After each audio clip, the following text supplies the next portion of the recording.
Give a brief note on salivary glands. तो आपके salivary glands total कितने होते हैं इसके बारे में सबसे पहले बताता हूँ।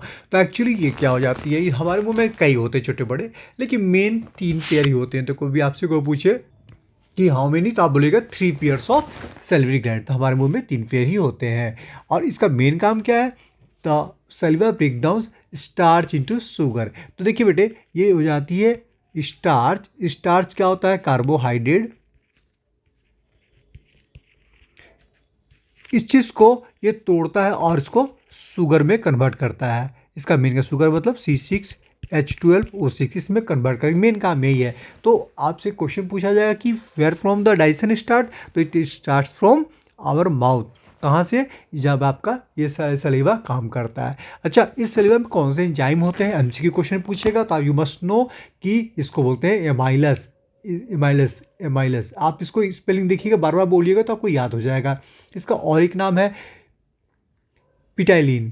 तो ये भी देख लीजिएगा, ये एमसीक्यू क्वेश्चन में ये पूछा गया है कई बार। और इसका मेन फंक्शन हो गया, ये फंक्शन आपको पता ही है। तो मेन फंक्शन क्या हो जाता है कि इसका ये अपने मुंह को मॉइस्ट रखता है। हमें जब चबाते हैं तो ये हेल्प करता है, क्योंकि थोड़ा सा मॉइस्चर की वजह से थोड़ा सा हेल्प मिल जाता है और निगलने में भी आसानी हो जाता है हमारे ये डाइजेशन में। क्योंकि ये तो आपके कॉम्प्लेक्स मॉलिक्यूल ये है, ये पता है ना आपको, ये पॉलीसैकेराइड होता है। ये आपका पॉलीसैकेराइड होता है, आपके बड़ी चीनी के मॉलिक्यूल्स आते हैं जिनको ये तोड़ने का काम करता है। तो मुंह में ही ये तोड़ देता है। Maintain oral hygiene bye cleaning teeth and teeth. तो आपको पता है ना, आपके मुंह में पानी आते रहता है, टंगा घूमती रहती है, तो ये दांत को साफ करती रहती है। तो हमारी मुंह की ओरल हाइजीन बनी रहती है। और prevent infection from cavity, cavity को भी क्लीन करता है। जाहिर है, मुंह में पानी होगा, टंग क्लीन करते रहेगा तो अब तो इन्फेक्शन से तो बचाएगा।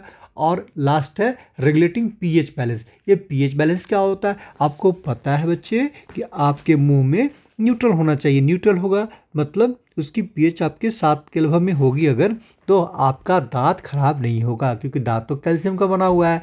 और कैल्शियम में अगर एसिड टच कर जाएगा तो कार्बोनेट बनाएगा और नुकसान करेगा आपको।